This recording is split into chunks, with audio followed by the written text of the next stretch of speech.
2010년도 삼성경제연구소는 성균관대학교와 함께 한국인이 생각하는 행복의 조건이 무엇인가 7가지를 우리 한국 사람들이 이 7가지를 가지면은 행복하다 그렇게 이제 설문조사를 했습니다. 첫 번째는 젊어야 된다. 되게 실망스럽죠. 젊어야 한다. 두 번째는 남보다 잘 산다고 느껴야 한다. 세 번째는 많이 배워야 한다. 네 번째는 사회에 대한 신뢰감이 높아야 된다. 다섯 번째는 종교 행사에 자주 가야 된다. 여섯 번째는 가족과의 여가를 중시해야 된다.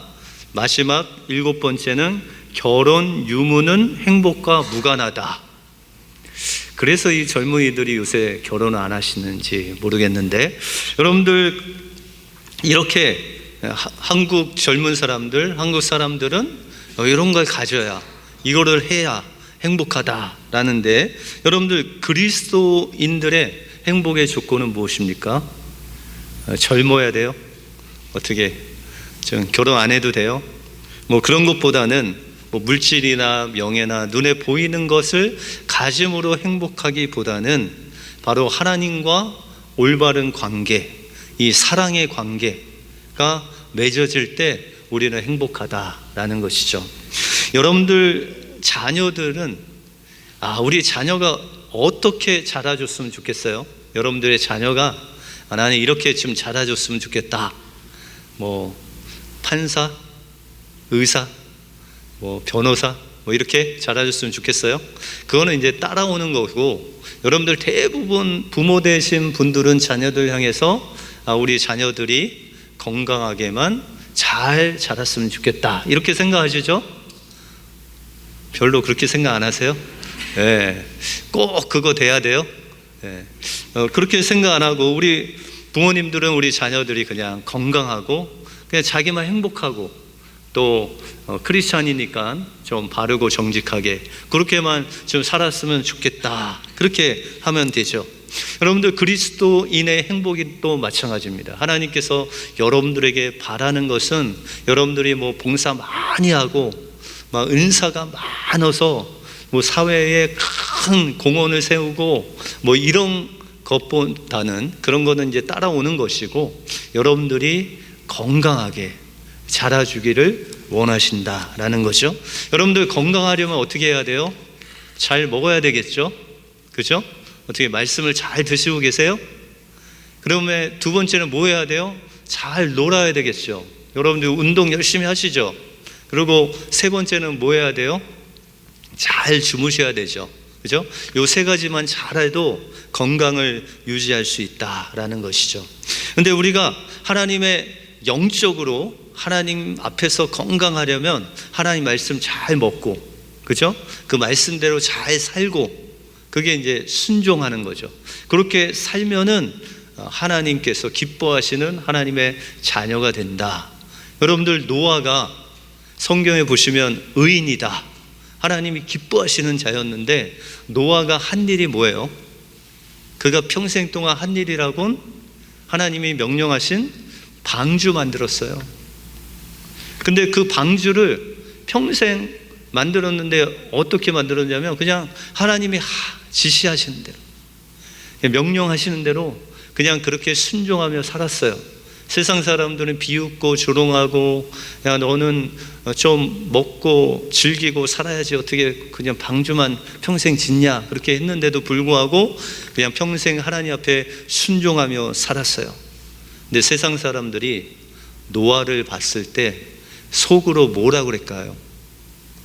야, 쟤는 영락없이 하나님의 자녀다, 쟤는 크리스찬이야, 쟤는 하나님의 종이야, 이렇게 마음 깊은 곳에서 노아를 하나님의 아들로, 자녀로 인정했다라는 것입니다. 그러므로 우리의 행복은 어디서 오느냐? 바로 하나님의 말씀을 듣고 순종하는 삶, 그 건강만 유지하시면 하나님이 기뻐하시는 하나님의 자녀가 될 줄로 믿습니다. 여러분들 삶 속에서 늘 하나님 말씀 듣고 순종하고 주님으로 기뻐하심으로 하나님의 귀한 자녀로 승리하시는 여러분들의 삶이 되시길 주님의 이름으로 축원드립니다.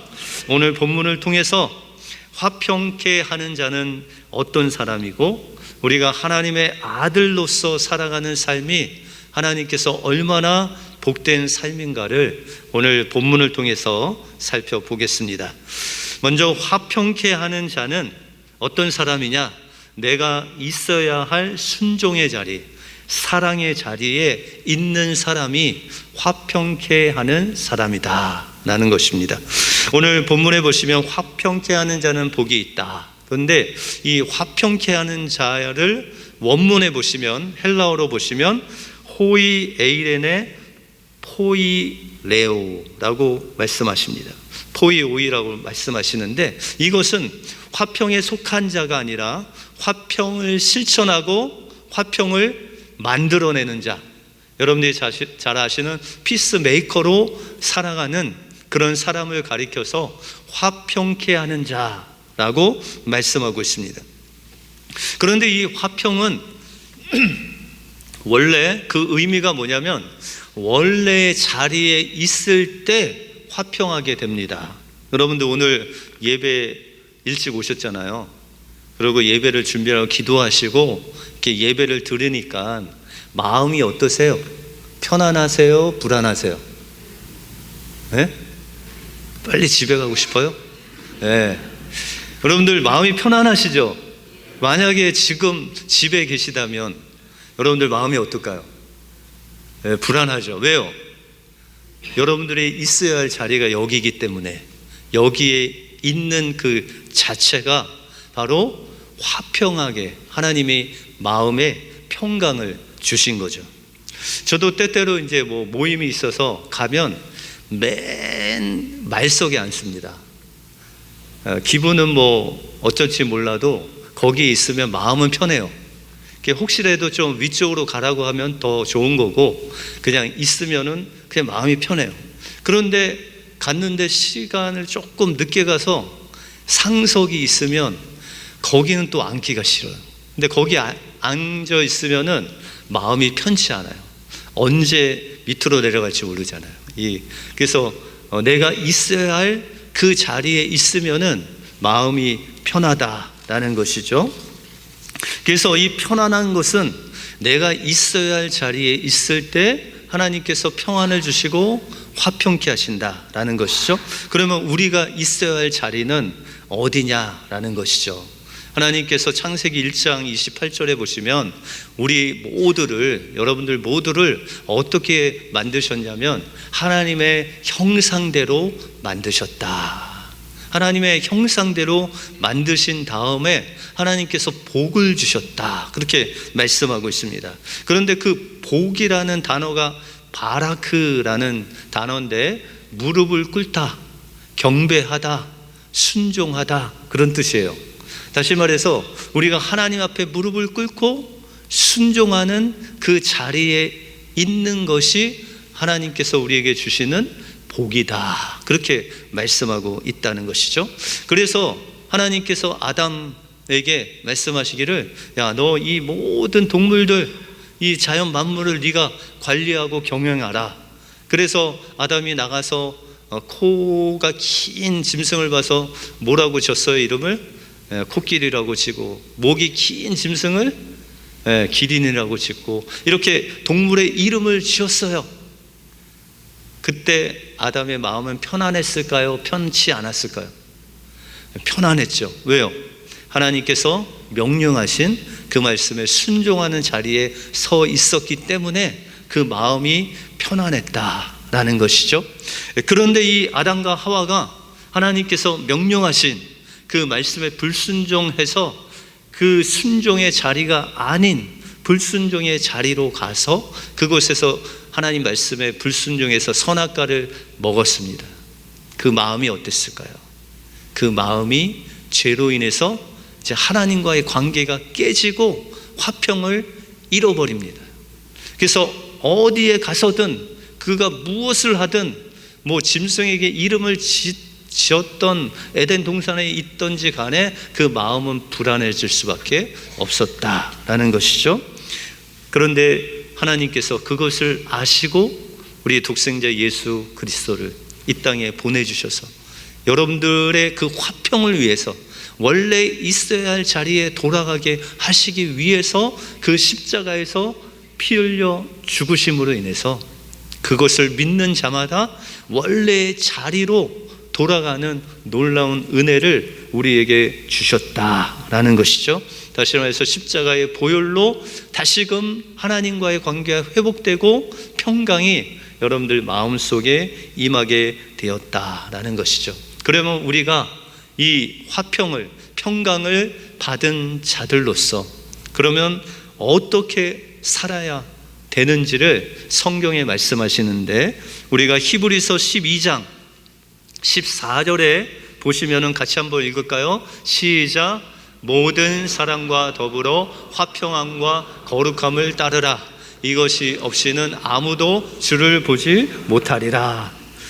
여기서 하나님께서 화평을 가진 우리가 그 화평을 유지하기 위해서 어떻게 살라고 그래요? 모든 사람과 더불어 화평하라, 거룩하라. 여러분들 가족만 화평하면 되죠? 아니, 여러분들 사랑하는 사람들만 화평하면 되잖아요. 그렇게 말씀 안 하시고 모든 사람과 예외 없이 화평을 하래요. 좀 어렵죠? 그런데 그렇게 안 하면 어떻게 된다고요? 주를 보지 못하리라. 다시 말해서 하나님과의 화평이 깨진다는 거예요. 하나님께 나갈 수 없다는 것이죠. 그래서 성경에 보시면은 마태복음 5장 23절에 보시면 예물을 제단에 드리다가 형제에게 원망을 들을 만한 일이 생각나면 그 예물을 놔두고 형제에게 가서 화해를 한 다음에 화목하고 와서 예물을 드리라, 그렇게 말씀하고 있습니다. 여러분들 레위기서에 보시면 제사 종류가 여러 종류예요. 최소한 6가지 이상 종류가 있어요. 근데 그 예물을 드린다, 제사를 드린다는 것은 하나님과의 화평을 하기 위해서 예물을 드리는 거죠. 나의 죄를 용서받고 하나님과 화평을 위해서 예물을 드리는데, 그 예물을 드리다가 형제에게 원망 들을 생각이 탁 난다는 거죠. 어떻게 나요? 여러분들의 양심을 통해서, 마음을 통해서, 내가 그 형제하고 이런 일이 있었는데 나를 원망하는 것을 느낄 수 있게 해 주시는 분이 성령님이시다는 거예요. 그러면 그 사람과 화평하지 않으면 하나님께서 여러분들을 봐요, 안 봐요? 안 보신다. 요한 1서에 보시면요, 너희가 하나님을 사랑한다고 하면서 형제를 미워하는 사람은 하나님을 사랑하는 사람이 아니다. 형제를 미워하면, 하나님을 미워하면서 사랑하는 것은 거짓말이다. 그렇게 말씀하고 있어요. 그러면 어떻게 살아야 돼요? 우리가 이웃과 형제와 화평한 삶을 살아야 된다. 누구를 위해서? 나를 위해서도. 왜냐하면 그 화평하지 않으면 누굴 못 봐요? 우리가 하나님을 보지 못하기 때문에. 또한 더 가까이 이런 말씀을 주셨어요. 베드로전서 3장 7절에 보시면 같이 한번 읽을까요? 남편들아, 이와 같이 지식을 따라 너희 아내와 동거하고 그를 더 연약한 그릇이요 또 생명의 은혜를 함께 이어받을 자로 알아 귀히 여기라. 이는 너희 기도가 막히지 아니하게 하려 함이라. 이렇게 말씀하고 있습니다. 여기서 똑같은 말씀을 하세요. 너희가 아내와 화평이 깨지면, 아내에게 원망을 들을 그런 일들이 생기면 어떻게 된다? 우리의 기도문이 막힌다. 다시 말해서 하나님과의 화평이 깨져서 하나님을 볼 수가 없다. 그러면 어떻게 해야 돼요? 아내를 어떻게 여기라고요? 아내를 어떻게 여기라고요? 오늘 파더스데이인데 남편을 좀 이렇게 더 높여주셔야 되는데, 아내를 더 귀한 자로 여겨야 된다. 그렇게 말씀하고 있어요. 다시 말해서 첫 번째, 우리 가정에서 아내와 남편의 관계가 화평해야 하나님과의 관계가 화평하다. 여러분들 아내와 남편의 관계, 가족 간의 관계가 화평하면 그 화평을 가지고 또 형제 자매들과 화평하는데 기초적인 아주 좋은 것이 된다. 그러므로 우리가 중요한 것은 먼저 우리 부부 관계가 화평해야 된다라는 거죠. 근데 예전에 제가 화평하는 방법을 한번 알려드렸는데 분명히 여러분들이 다 까먹으실 줄 알고 제가 한 번 더 적어왔습니다. 먼저 아내들이 남편들에게 듣고 싶어 하는 말, 이 말만 들으면 내가 행복해진다, 그런 말을 제가 한 5개 알려드렸어요. 첫 번째가 뭐였을까요? 여보 사랑해. 예. 두 번째, 여보 고마워. 그러면 아내들 마음이 좀 이렇게 행복해지세요? 그것 갖고는 안 된다 라는 표정인데, 그 다음에 세 번째, 그동안 고생했지. 이것도 안 돼요? 그러면 네 번째는 나한테 당신이 제일이야. 조금 이제 마음이 풀어지시려고 하고, 마지막은 당신 오늘 예쁜데. 그렇게 하면은 아내가 다 풀어진대요. 남편들이요, 5개만 외우십시오. 그래서 어려울 때마다 이 5개를 반복만 하면 아내의 마음이 풀어진다고 하니까 한번 믿어보시고 한번 해보시는 거죠. 그래서 아내에게 점수 따는 거는 어려운 일이 아니에요. 한편으로는 어렵지만 쉬운 일이, 뭐 큰 다이아 반지를 원하시는 게 아니라 제가 들어보니까 아내들은 작은 사랑의 표현을 하면 그것으로 만족하신대요. 맞아요? 한 2명 빼고는 아니라고 하시는 것 같아요. 예. 그 다음에 남편들이 아내들에게 들었을 때 행복한 소리. 이 남편, 오늘 파더스데이니까 집에 가서 한 2번째까지 좀 해주세요. 첫 번째는 똑같이 여보 사랑해. 두 번째는 저는 당신만 믿어요. 세 번째는 당신이랑 결혼하길 참 잘한 것 같아요. 왜요? 닭살이 돋으시죠? 네. 근데 네 번째는 당신 정말 남자다워요. 그 다음에 마지막은 우리 애가 당신 닮아 똑똑하고 대견해요. 여기까지는 못 가도 한 3번까지는 가시면 좋죠. 여러분들 남편분들한테 점수 따는 것도 그렇게 어려운 게 아니에요. 남편들은 조금 여성보다는 단순해서 그냥 칭찬만 해주시면 돼요.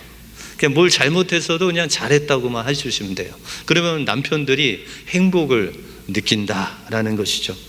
결과적으로 아내들이 또한 남편들이 듣고 싶어하는 말은 그냥 사랑이에요. 사랑, 관심.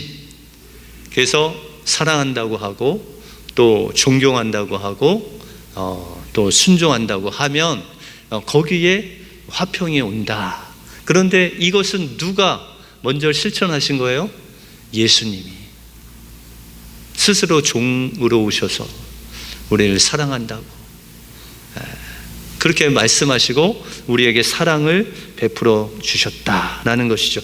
그러므로 우리가 이 화평케 되는 자가 되기 위해서는 먼저 우리가 있어야 할 자리가 어딘지, 하나님 앞에서 우리가 순종의 자리, 또 남편 앞에서는 우리가 존경하는 그런 자리, 또 남편들은 사랑하는 자리, 그 자리에 있어서 그 사랑을 또한 이웃에게 사랑의 자리로, 또 존경의 자리로, 순종의 자리로 나갈 때 여러분들이 화평케 하는 자가 되어서 세상 사람들이 여러분들 바라보기만 해도, 노아를 바라보기만 해도 그 사람은 영락없이 하나님의 자녀다, 크리스찬이다, 하나님의 아들이다, 이렇게 귀한 하나님의 자녀다운 삶으로 하나님께 영광 돌리시는 우리 은혜교회 모든 성도님들 되시길 축원드립니다.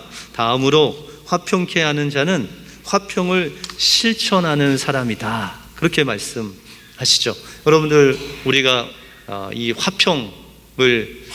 화평케 하는 자가 화평에 속한 자가 아니라 화평을 실천하고 또한 화평을 만드는 피스메이커다, 그렇게 말씀드렸죠. 그런데 우리가 성경에 보면 많은 믿음의 사람들이 이 화평을 만드는 자로 살았다라는 거죠. 그래서 창세기 13장에 보시면 아브라함이 나옵니다. 근데 이 아브라함은 화평을, 다툼을 싫어하고 화평케 하는 그런 사람이었어요. 근데 이 아브라함이 우리가 창세기 12장에 보시면 애굽으로 갔다가 망신을 당하죠. 그런데 거기서 그 애굽 왕에게 엄청난 은금과 짐승을 받아서 돌아옵니다. 그런데 하루는 아브라함이 이렇게 들녘을 보니까는 이 롯의 목자들과 자기 목자들과 막 다투고 있어요. 왜 다투나 했더니 이 양이나 이 짐승들이 너무 많아져 갖고 서로 이렇게 풀 먹고 물 먹기에는 너무 좁은 거예요. 그래서 서로 막 다투는 거예요. 그래서 아브라함이 이러면 안 되겠다 라고 생각하고 조카 롯을 부릅니다. 야, 롯아, 내가 보니까는 니네 목자하고 우리 목자하고 다투는데 이거는 아닌 것 같다. 우리가 나누자. 땅을 나눠서 아주 네가 원하는 대로 그 땅을 가서 우리가 좀 화평하게 살자. 그래서 네가 좌하면 나 우하고 네가 우하면 난 좌하겠다. 여러분들, 아브라함이 화평을 위해서 뭘 포기했어요? 선택권을 포기했죠. 여러분들, 이렇게 땅이 막 있는데 여러분들 누가 먼저 선택하냐에 따라서 좋은 땅을 차지하잖아요. 그게 얼마나 큰 차이예요, 그죠? 근데 아브라함은 무엇을 위해서? 화평을 위해서 그 땅을 양보하게 됩니다. 우선권을 양보합니다. 그래서 그 조카는 저 동서남북을 보니까는 저 동쪽 요단 땅이 물도 넉넉하고 풀도 넉넉해요. 나는 저희가 가겠습니다, 그래요. 근데 아브라함은 이제 동편이 아닌 다른 곳으로 가야 되잖아요. 아브라함은 하나님께 기도를 합니다. 하나님, 저는 어디로 가야 됩니까? 그랬을 때 하나님께서 그를 헤브론 산지로 인도하셨다. 여러분들, 산지에서 무슨 짐승을 칩니까? 그죠?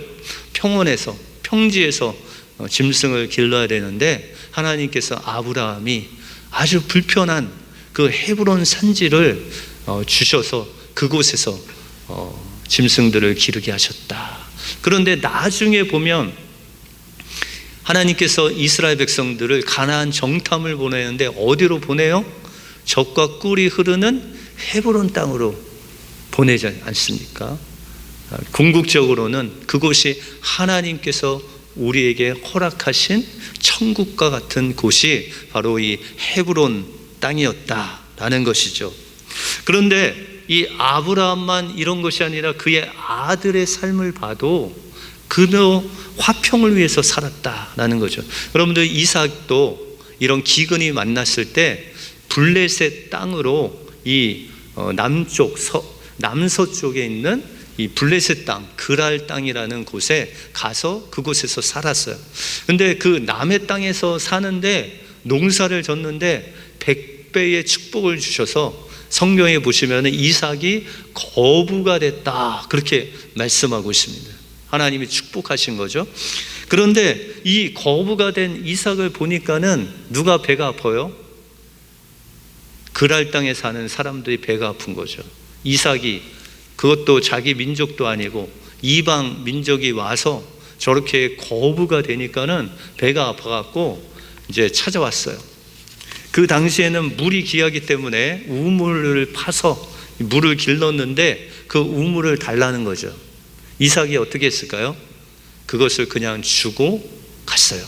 여러분들, 이삭은요 그냥 만만하게 볼 사람이 아니에요. 거부이기도 했지만 그의 아버지에게는 뭐가 있었어요? 잘 훈련된 318명의 싸움에 능한 사람이 있었잖아요. 그 사람 다 어디 갔을까요? 이삭 밑으로 왔겠죠. 또 이삭이 키운 사람들도 있었을 거예요. 그러니까 이 이삭은 족장이었고 그 족장 시대에 다른 족속과 싸워서 이길 수 있는 능력도 이 이삭에게 있었다라는 것이죠. 그런데 너무 힘없이 우물을 달라 하니까 그래 너 가져라 하고 다른 데로 갔어요. 다른 데서 우물을 또 팠더니 거기에 막 물이 또 나오는 거예요. 그랬더니 또 블레셋 사람들이 와서 그 우물을 뺏어서 흙으로 막 채웠어. 그 정도 되면 여러분들 어떻게 해야 돼요? 여러분들 잘하시는 거 없어요? 싸워야 되잖아요. 말로 주면 대로 갚아요? 아니면 대로 받으면 말로 갚아요? 하여튼 그렇게 하시잖아요. 그런데 그렇게 안 하고 이삭이 또 그냥 줬어요. 달라면 주고 하다가 이제 평지가 없어서 막 골짜기를 다니면서 우물을 파다가 하나님께서 르호봇이라는 곳을 인도하셔서 그곳에 우물이 막 엄청나게 쏟아 나오니까 그제서야 화평이 있었어요. 여러분들, 이삭이 어떻게 그렇게 블레셋 사람들이 공격하는데 참을 수 있었을까요? 이삭이 온유해서, 성경으로 보면 이삭은 이미 죽은 사람이었어요. 모리아 산에서 이미 그의 옛사람이 십자가에 못 박혀 죽은 사람이었어요. 죽음을 통과한 사람이에요. 여러분들 죽은 사람한테 말 걸면 말해요? 죽은 사람하고 싸워보신 적 있으세요? 없죠. 이삭은 영적으로 십자가에 자기 옛사람을 못 박은 죽은 사람이었다. 그래서 하나님께서 인도하시는 대로 그 화평을 찾아서 양보하고 손해하고 포기할지라도 하나님의 화평을 도모하는 그런 사람이 됐기에 하나님께서 이삭을 통해서 이 블레셋 사람들에게 저 사람은 하나님의 자녀다, 하나님의 아들이다, 하나님의 사람이다 라는 이야기를 들었다라는 것이죠. 분당 우리 교회라는 한국의 큰 이찬수 목사님이 이제 담임하시는 교회가 있습니다. 그런데 이찬수 목사님이 사랑의 교회 부목사로 섬기다가 이제 개척을 하게 되었습니다. 한 20여 년 전에. 근데 이제 개척 멤버가 한 30명 정도 되는 개척 멤버하고 이제 지금 분당이나 뭐 용인, 수지, 죽전 요 근처에 이제 예배당을 차리려고 막 다 발품을 찾아서 이제 찾았대요. 그런데 어디든 막 다 가겠다라고 했는데 딱 한 군데, 그 많은 곳에서 한 군데 상가 70평짜리가 나와서 계약을 하셨대요. 그리고 이제 잔금을 치르고 들어가려고 잔금을 치르려고 하는데 전화가 왔어요. 전화가 받아 보니까는 그 이웃에 있는 교회 목사님께 전화가 왔습니다. 그래서 그 목사님이 말씀하시기를, 이찬수 목사님 여기 못 옵니다. 목사님이 오실 때가 아닙니다. 그렇게 말씀하시는 거예요. 그래서 놀래갖고 이제 잔금 치르기 전에 가서 목사님께 이야기를 했는데 이곳에 개척하면 안 된다는 거예요. 목사님 오면 다른 교회가 영향을 받아서 안 된다는 거예요. 그래서 그러면은 저희가 교회당을 찾기는 찾는데 여기 빼고는 정말 없다. 그러니까 제발 여기서 한 2년만 목회하다가 다른 곳으로 옮길 테니까 제발 허락해달라. 그런데도 막 화를 내시면서 안 된다는 거예요. 그럼 내일 와서 다시 뵙겠다고 하고 집에 가서 곰곰이 생각해 봤더니 마음이 용납이 안 되는 거예요. 분당의 교회가 한두 개가 아니고 그 목사님 교회도 멀리 떨어져 있고 자기가 그곳에 정말 어렵게 상가를 얻어서 못할 이유가 아무것도 없는데 못 온다는 거죠. 그래서 새벽에 새벽 예배를 드리고 있는데 불쑥 하나님께서 이 이삭을 떠오르게 하셨대요. 우물을 파면 시비 걸면 줘버리고, 또 우물 파서 물이 나오면 또 시비 걸면 그냥 줘버리고 했던 그 이삭이 생각나서 새벽 예배 끝나고 그 목사님을 찾아갔대요. 주스 한 바스를 사갖고 찾아가서, 목사님 저희가 포기하겠습니다. 여기서 예배당 안 갖겠습니다. 그리고 왔대요. 그리고 이제 창립하려고 이제 30명과 함께 이 얘기를 한 거예요. 이차저차 해갖고 못 들어가게 됐습니다. 그리고 우리가 계약금으로 건 1,100만 원 다 손해봤습니다. 그랬더니 안타까워하면서 어떤 집사님이 말하기를, 목사님, 이삭이 몇 번이나 양보했어요. 우리 몇 번이나 더 양보해야 돼요. 그런 분도 있고, 어떤 분은 막 화가 나갖고, 목사님, 그러면 우리가 다 양보하고 뭐 이것저것 따지면 산 꼭대기에다가 개척해야 됩니까? 막 이런 분도 있고. 그래서 이 목사님이 막막했어요. 왜냐하면 한 몇 달 동안 그 주변에 있는 데를 다 뒤졌거든요. 그거 하나밖에 없었거든요. 그래서 다시 발품을 찾아서 막 찾고 있는데 부동산에서 연락이 왔어요. 좋은 게 나왔다고. 딱 가봤는데 포기한 그 자리, 그거 하나였어요. 그래서 이제 그렇게 기도를 하다가 하나님께서 지금 예배 드리는 송림 중고등학교로 인도하셔서 그 강단을 쓰게 하셨고, 이제 한 20여 년이 지난 지금은 수만 명의 이제 성도들과 함께 예배를 드리고 있습니다. 그러면서 그가 기도하면서 이제 하나님께 물었대요. 하나님, 그냥 처음부터 이쪽으로 인도하시지. 아니, 개척할 때 그 1,000만 원이란 돈을 손에 보게 하시면서 왜 이렇게 나중에 인도하셨습니까? 주님 앞에 물었답니다. 근데 그 기도 가운데 두 가지를 말씀하셨대요. 이 과정을 통해서 너 이삭과 같이 온유하고 또한 사람들에게 사랑을 나눠주는 그런 교회가 되게 하기 위해서 이렇게 너한테 시련을 줬다. 그 다음에 두 번째는 이삭과 같은 피스메이커와 같은 그런 교회가 되기 위해서 네가 양보하는지 손해보는지 포기하는지 그런 교회가 되기를 원해서 너를 시험해 봤다. 그래서 이 목사님이 생각할 때, 아니 거기서 자기가 막 우겨갖고, 아니 목사님 교회가 한둘입니까? 뭐 거리가 이 정도면 되지 뭐 그러면서 우기고 거기에 들어갔으면 지금 분당 우리 교회는 없다는 거예요. 그냥 그 상가 교회에서 조금 뭐 더 커질 수는 있어도 이 교회는 없었을 것이다. 다시 말해서 하나님께서 더 좋은 복을 주시기 위해서 양보하게 하시고 손해보게 하시고 포기하게 하셨다. 그 간증을 들었습니다. 여러분들, 화평케 하는 자는 순종의 자리, 사랑의 자리에 있어야 되는 자들입니다.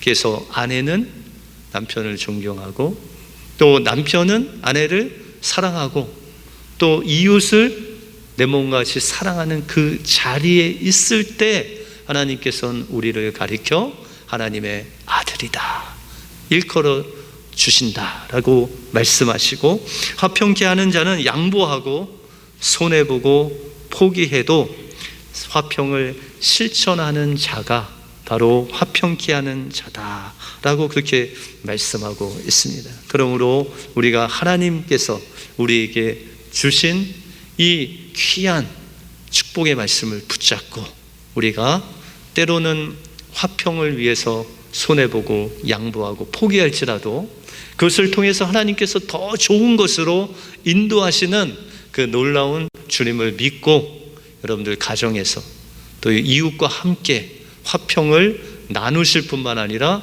만들어 가시는 우리 은혜교회 모든 성도님들 되시길 주님의 이름으로 축원드립니다. 기도하겠습니다.